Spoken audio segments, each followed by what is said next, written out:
Байыш Сартбаев Кытай айылынын айыл башчысынын милдетин убактылуу аткарып жатат. Анчейин байкалбаган менен айыл аймак башчыларынын иши бир топ эле убаракерчиликти талап кылаарын жон териси менен сезип жаткан маалы. Айылдагы майда бара жумуштардан тартып, чоң көйгөйлөрдү убагында чечүү зарыл. Ал эми бул электромобилдердин келиши анын жумушун алда канча жеңилдетип, убакытты дагы үнөмдөөгө мүмкүнчүлүк түзүлдү. Мунун аты литичий конделет экен. Биз айылдын ичине айдап жумуштарды бүтүргөнгө аябай жеңилдик болуп атат азыркы учурда.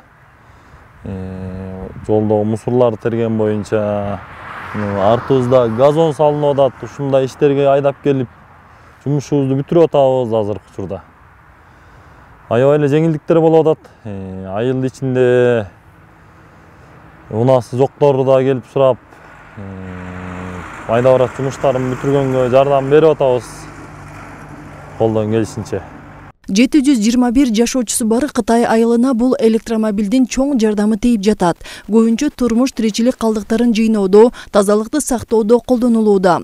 Бул техника Кытай өлкөсүнө буйрутма менен алынган. Ал эми учурда Кыргызстанда дагы чыгарыла баштаптыр. Мунун эң башкы артыкчылыгы катары каражатты талап кылбаган үнөмдүүлүгүн айтсак болот. Азыркы кырдаалдагы майдын кымбатчылыгы учурунда бул свет менен жүрөт экен. Свет менен жүргөндүгүнө аябай эконом болот экен.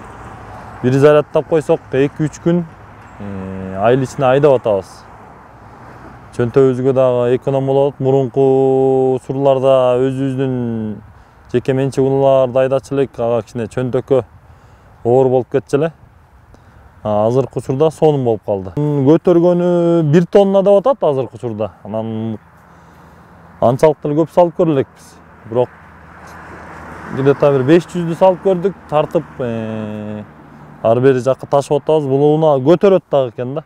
Бул электромобилдери Жетөгүз айыл өкмөтүнүн жергиликтүү бюджетинен ар бири 146 миң сомдон сатылып алынган. Азырынча 6 айыл аймак башчыларына берилди. Алдыда дагы 10 айыл башчыларына алынып берүү мерчемделген.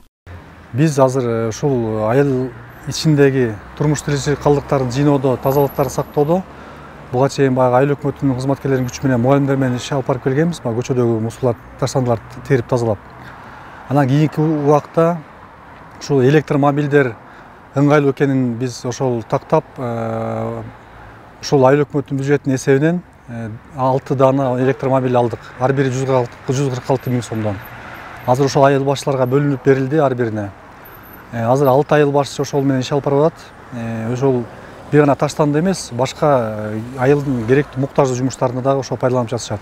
Белгилей кетсек, мурда Жетөгүз районунда 13 айыл аймактын айыл өкмөттөрү иштеп келсе, административдик аймактык реформанын негизинде болгон 5 гана айыл аймактын айыл өкмөттөрү иш алып барууда. Ал эми айыл аймак башчыларына мындан ары дагы ар тараптан колдоо көрсөтүлөрү белгиленди. Айзат Анарбекова, Алтынбек Исаев, Мадина Абакирова, Ысыкөл жаңылыктары.